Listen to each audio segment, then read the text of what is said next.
Prime minister Modi గారు 10వ తారీఖు అంటే నిన్నటి వరకు ఆఫీస్లో యాజ్ ఎ ప్రైమ్ మినిస్టర్ 4399 రోజులు ప్రైమ్ మినిస్టర్గా ఉన్నారు.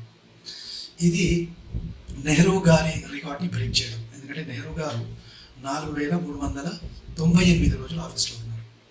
అయితే ఇద్దరికి పోలిక చేయొచ్చా అంటే అసలు చేయలేము, అసలే చేయలేము. ఎందుకంటే Nehru was selected, whereas Modi elect అయ్యారు ప్రజల ద్వారా.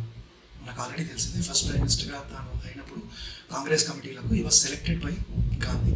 సో పోలిక లేదు. ఇంకోటి, తాను ఒక డైనాసిటీ నుంచి వచ్చాడు. మోతీలాల్ అంటే ఆల్రెడీ ఒక బ్యాక్గ్రౌండ్ ఉంది, కానీ మోదీ గారికి ఏ బ్యాక్గ్రౌండ్ లేకుండా తన సొంత కెపాసిటీతో గెలిచాడు. అది కూడా ప్రజాస్వామ్యంతో ప్రజలు ఎన్నుకున్నారు. ఆయన అచీవ్మెంట్స్ మరి ఈ 12 సంవత్సరాలలో ఏమున్నాయంటే చాలా ఉన్నాయండి. తాను ఈ was elected prime minister.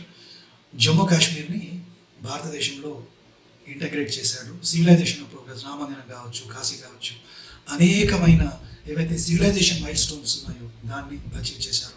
Security పరంగా బాలాకోట్ ఎయిర్ స్ట్రైక్ కానీ, లేకుంటే సర్జికల్ స్ట్రైక్స్, ఆపరేషన్ సింధూర్. ఎప్పుడు భారతదేశం కూడా పాకిస్తాన్ చేసిన దుశ్చర్యకి రెస్పాండ్ కాలేదు, కానీ మోదీ గారు రెస్పాండ్ అయ్యారు. వెల్ఫేర్ స్కీమ్స్ తీసుకోండి, ఇంక్లూడింగ్ హెల్త్ స్కీమ్స్ అనేకం ఉన్నాయి. తర్వాత రోడ్ డెవలప్మెంట్ కానీ, రైల్ డెవలప్మెంట్ కానీ, ఎయిర్పోర్ట్ల డెవలప్మెంట్, ఇవన్నీ తీసుకుంటే అవి. తర్వాత గ్యాస్ సప్లై కానీ, ఇన్ని యుద్ధాలు జరుగుతున్నాయి అక్కడ, అయినా మనకు గ్యాస్ సప్లై కంటిన్యూస్ ఉంది. తర్వాత హెల్త్ కేర్ స్కీమ్, అది చెప్పాను. డిజిటల్ రెవల్యూషన్ మోదీ ఉన్నప్పుడే వచ్చింది. డేటా, ఇంటర్నెట్ ఫ్రీ అవ్వడం. తర్వాత ఈ ఎకోసిస్టమ్స్ కానీ, స్టార్టప్స్ కానీ, అసలు అచీవ్మెంట్స్ మనం చెప్పుకుంటూ పోతే అనేకం ఉన్నాయి.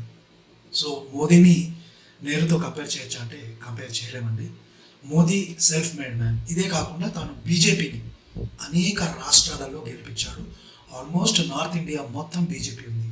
అంటే ఒక సిద్ధాంతాన్ని పట్టుకొని దానికోసం సిన్సియర్గా పనిచేసి తన ఎఫర్ట్ పెట్టి ఈ పార్టీని ముందుకు నడిపించాడు. తాను లీడర్గా నిలబడ్డాడు.